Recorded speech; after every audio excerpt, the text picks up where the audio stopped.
Hello and welcome to The Hero Spouse. I'm Kendra Ruth, here to answer one of your questions about marriage and midlife crisis. Today we have Cheryl. Cheryl has a bomb drop of January 5th, 2025. So this is a very new situation. She has a date of marriage of 2002. Her ML seer is still at home and is a high energy replayer. She asks, how do I handle the back and forth? Every day he texts me about his feelings and why I stay. He says he doesn't know what he wants and feels like he doesn't deserve me after all of the infidelity that has occurred throughout our marriage. He still tells me he loves me, hugs and kisses me. We still have sex as well. He just seems so out of whack. I'm an emotional wreck. Okay, the first question I have, there's a little red flag in here, Cheryl. So everything you're describing is exactly what we feel in this period after bomb drop. It is late March, and this was the first week of January. This is the crazy making period, the insanity, the anxiety for you, the mixed messages. So he doesn't know what he feels. He doesn't know what he feels, but you're still having sex. He loves you. He hugs, he kisses you. He doesn't feel like he deserves you. Okay, so my main question here is this one, though. After all of the infidelity that has occurred throughout our marriage, so that's what I want you to look at first. That implies that we're looking before midlife crisis, okay? And so what infidelity occurred before that are the questions I have for you. What did you do about that? How did you handle it? Did you go through counseling? Was this serial infidelity? In other words, has he always had affairs or always had somebody on the side? Have you known about this? You say he's feeling bad and he let you know. Has infidelity been a problem in your marriage? Or is that just a phrasing and there hasn't been infidelity and we're dealing with infidelity now in midlife crisis? Because what most of us are dealing with here is we haven't had infidelity in the past and it is a new thing. Or maybe we dealt with it once in the past, many, many years ago. And now this is a whole separate thing, but we dealt with it 20 years ago. We dealt with it, right after a year after we got married, whatever.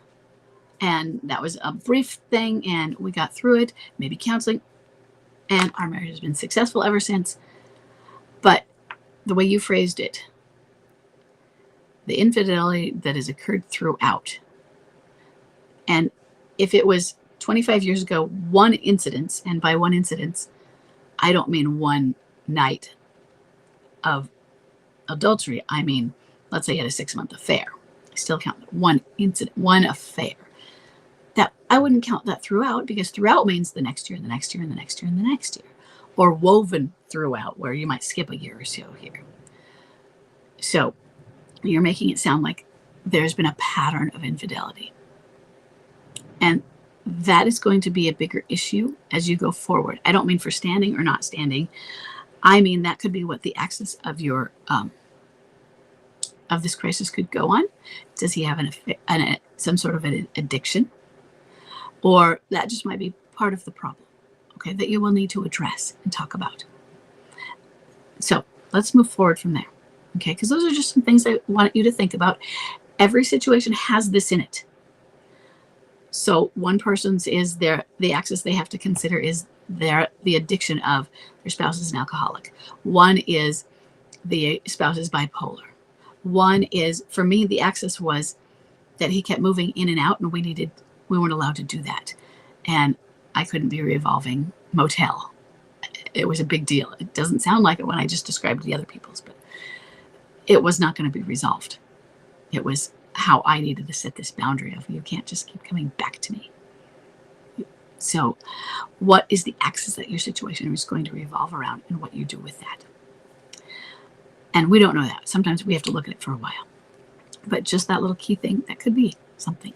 There's a kernel in there. So what you're dealing with, how do you handle the back and forth? First thing, I want you to know it's normal, especially for a clinging boomerang. And he's at home, but he's showing that he's probably clinging boomerang. It's also very early to tell. I can often tell with clinging boomerangs, but I really, when they're out of the house is when it really shows up because they don't go away even then. and he feels like he doesn't deserve you. Does he? And I do not mean that saying you should leave because he doesn't deserve you. Or I don't mean like you deserve better, you should get rid of him. I don't mean that. I mean, isn't he right in that he has committed some sins and he broke trust, and you deserve better than that? But here's the thing. Yeah, I deserve for you to be better than that. I don't deserve for you to leave. I deserve for us to repair. I deserve for you to heal. I deserve apologies, and you deserve for you to heal. Everybody deserves that, right? What we both deserve is to have a fulfilled life. Healed, reconciled, all of those things. Honest, and by honest, I mean where we're authentic with each other. What you don't deserve is divorce, right? Now, I'm not saying he knows how to handle any of those things. He is in the midst of his chaos right now, and you are spinning with him. So what you have to learn about and then work on is detachment. That is the most important tool in your healing toolbox. And it is scary because in the beginning, most people don't understand it and they think it's something else. Even when they read about what it is and they get this academic thing, but they're like, well, that sounds like I'm not going to care anymore. So they think detachment, I'm attached and now I'm not attached anymore. Separate. Okay, wait a second, that's not good. Does that mean separate houses? It doesn't have to, no. Does it mean I don't care? So detachment and attachment, two sides of the same coin. Attachment is great. We're supposed to have attachment bonding with our children. Attachment is so important, and if you don't have proper attachment, you aren't going to be able to build proper relationships, right? But there's a point where attachment can be unhealthy, an unhealthy level, and there's a level of detachment that can be unhealthy. So detachment at an unhealthy level will get to apathy and indifference. Okay, and attachment could get to codependence. And you don't want those. Okay, those are the more pathological. We want you to have a healthy balance. And one of the problems that we get on the negative pathological level of attachment is enmeshment or entanglement, same thing. So one of the ways we talk about attachment is with our emotions and emotional enmeshment or entanglement. So think about a pile of yarn. Now, two piles of yarn, make them different colors. And now ball them all up together, mix them up. Kind of like when you have cords and you're trying to unknot them. Now you have to separate them. At least they're different colors. In some of the examples I have used where I've made I just do a drawing where I draw knots, and then I make it one color and then almost the same color. You can barely tell the difference between the two. So now put the yarns where it's green and just a slight different color of green. Now separate them.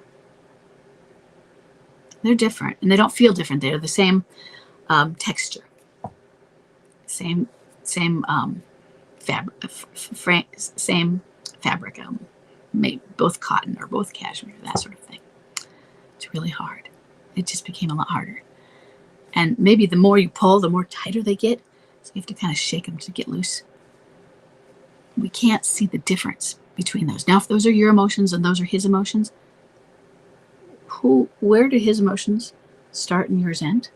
Which emotions are whose? Sometimes when somebody else is angry,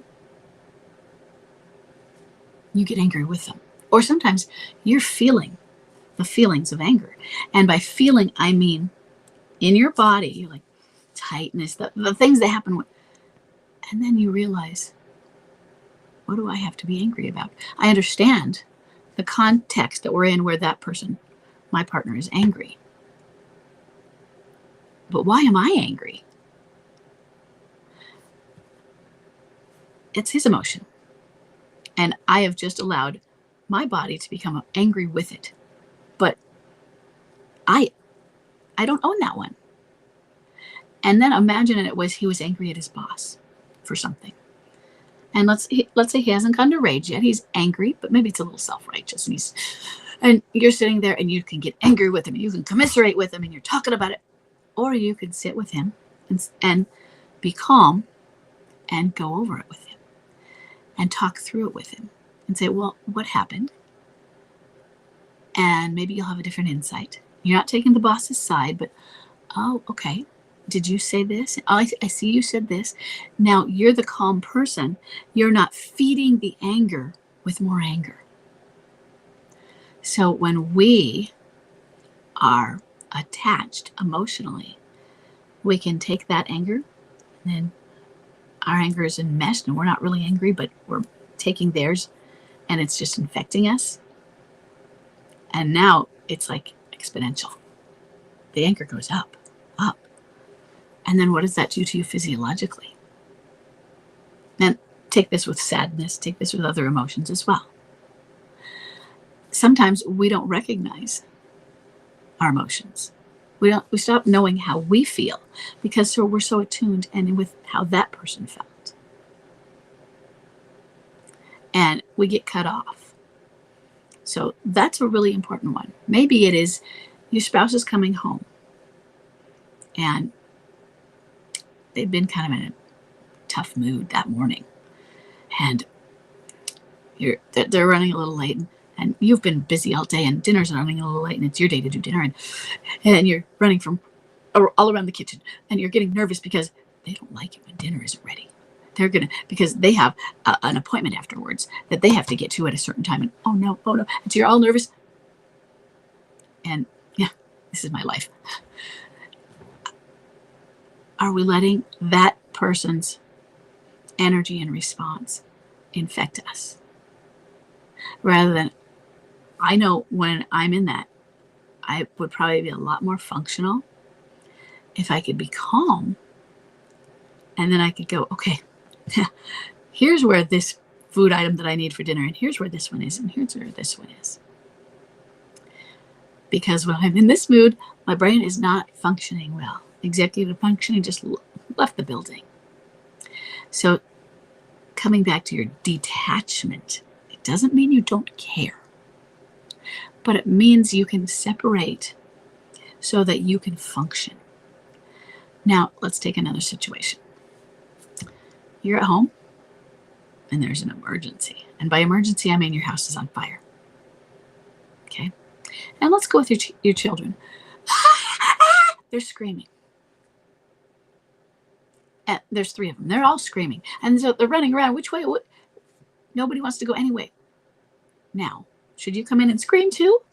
Because you're feeling really scared. Oh my God, your heart's going. This is panic. And panic is sudden unreasoning fear, where a person loses the ability to help themselves and others. So if you're panicked, you can't help yourself and you can't help those children. Not asking if you are, should you be panicked? Is that going to help you get you and your children out? No. So you want to detach. It's going to be hard because you're not trained, right? As a firefighter, probably. But your job is, okay, come over here, take my hands. Everybody grab hands. We're going to be fine. You use calm voice, but you use a commanding voice, both calm and commanding. Listen to Mom. We're going to get out of this. We're going to be safe. And I want you to take this and I want you to put this over your head, over your mouth so that you're not breathing the smoke. And I'm going to take charge and we're going to go out this way. Hopefully it's the right way. Now, they have a direction to go. They have someone who doesn't sound like they're screaming and scared, and they will go. They're more likely to follow that because you stayed detached and went. Okay. What if you were in a group with 50 people? Let's say you're at work, and not all of them reined in on that. You know what the other part of detachment is? You've got 48 people, but 2 of them are off. They're so scared. It sounds awful, but you get those 48 people out. You get them out. Firefighters, let them come in and figure out the others, okay? It's detachment because you want to save as many as you can. Detachment. Doesn't mean you don't care, but it means you're going to get the more done with it. And that is the most important. And I spent a long time on that, and that's because it is the most important, most important tool in your healing toolbox for what you are going through. We talk a lot about detachment in this group. Now, next, the way you're going to get to detachment is mindfulness. To me, and there are many ways, but I think that the most important detachment tool, way to get there in your detachment healing box, is mindfulness. So what I would do for you is read up about mindfulness, because there's so many different mindfulness techniques and ways of doing it. It's not all sitting and saying "Om." You could do that. That's great. But there are many ways. You can listen to meditations, listen to hypnotherapies. Those are great. I do that. For instance, how are you sleeping? My husband was home at this point. Actually, he left by the 3 months, but around now, he was still home for about 6 to 8 weeks, and we were in the same bed, and he was like hugging on one side. I was not sleeping, but I would do just calm myself down and silent meditation. Nowadays, I have a sleep mask with earbuds. I'd put something on. I like to have the mask over me, and I can just listen to, it doesn't have to be words. I just usually listen to beats and things, sounds that are meant to help me sleep. But you could also listen to something guided, something that's soft and soothing. You are okay. Not going to be, but you are okay. You are a survivor. You know, you've got this. Something that is positive for you, or something that's going to help you sleep. You can do that at night. It's kind of like, I always think of it as learning by osmosis, because, hey, I needed the sleep. This helps me sleep, but it also is helping me calm down. Things that are helping you be calm. But I want you to do more than just something while you're trying to figure out how to sleep during the anxiety. So runner's high, yoga, just getting out and exercising. But nature, and it needs to be in nature. Nature walks, especially in green nature, have been found to have amazing health benefits, mental and physical. 30 minutes minimum. I think they say 30 minutes twice a week, but I think it had to be a 30-minute chunk. And there have been some peer-reviewed studies. So the gold standard on studies, as I recall, for in nature. So that's a great one. Doodling, drawing, playing with clay, journaling. Go find the mindfulness activity that can work for you. Adult coloring books. A lot of those are made for that kind of activity. Mandalas in the adult coloring books are great. Try several. I think it's best to have multiple things. Take a hot bath, take a hot tub. And these don't have to be things you do alone all the time. Okay? But that's what I really want you working on, is I want you working on this detachment, and I want you getting there through mindfulness. It's work. It really is. You do have to set aside. When I did this, I set a timer, and I would set 15 minutes minimum for whatever I was doing. When I had a regular 9 to 5 type of job, and I'm talking about during the crisis, I knew I had to be out the door at a certain time and how much time everything took. I set a timer, and I required myself to be in the hot tub for 15 minutes. And I had to set a timer really so that I could get out on time. 15 minutes in the hot tub. And I had my tea in there, and that was my meditative time. I didn't do bubbles. I just had tea, and I usually closed my eyes, and I was in the hot tub. And Chuck worked earlier than me, so I was alone. It was great. I did other meditations and other things, and sometimes those were on timers, and sometimes those weren't. Exercise is a really great release. What can you do? Think of 3 different things, such as if one of them is exercise, don't make both of them. Unless one of them is a slower, like yoga exercise versus running exercise versus the aerobic exercise. What is one of them artistic? What kind of things can you mix so that you're getting a variety of mindfulness activities? I don't just mean, like my husband complains, Chuck complains about the mindfulness activity where you're supposed to focus on the food you're eating and hold it in your tongue and taste the orange or taste the raisin. Yeah, a lot of people are really annoyed by those ones. If they work for you, great. But it's not those that, think about this food that you're eating. Some things that are very distinct. And if you're doing an adult coloring book, hey, you get some pretty colorings. If you're doing pottery, maybe you'll get some pottery after it, or sculptures. You might get some artwork at the end of this, or maybe you'll get a nice dinner if your art is food. If your art is, or your method is exercise, you'll get fit. Okay? So I want you to think about the way you handle the back and forth. I know you think about this in terms of interactions with him, but the more important is what you do for yourself, because that's then going to influence and affect what you do with him. It's going to make you calmer so that you can be calm and you don't ask questions. Okay? You're going to learn not to ask questions, and so you're going to learn to reassure him, and you're going to learn to accept what he does. In other words, MLCers move out. I'm not going to guarantee you he is. I'm not going to promise. And you could get to a point where you have to be the one to kick him out. But I want you to prepare for those things. MLCers leave. I don't want you holding on to him and, no, don't go. Okay? It's like, I will miss you when you're gone. I'm going to say it calmly, I'll miss you when you're gone. And I am going to hope and pray, and I hope you can find what you're looking for, and that we can reconcile someday. Said calmly. Okay? This is going to be a long journey. So in addition, I advise some therapy. Okay? You can do this. So I hope this so far is helpful. And if you haven't already joined the forum or the Facebook group, because it looks like I didn't see you in at least the Facebook group, I looked really quickly, I would do that as well. And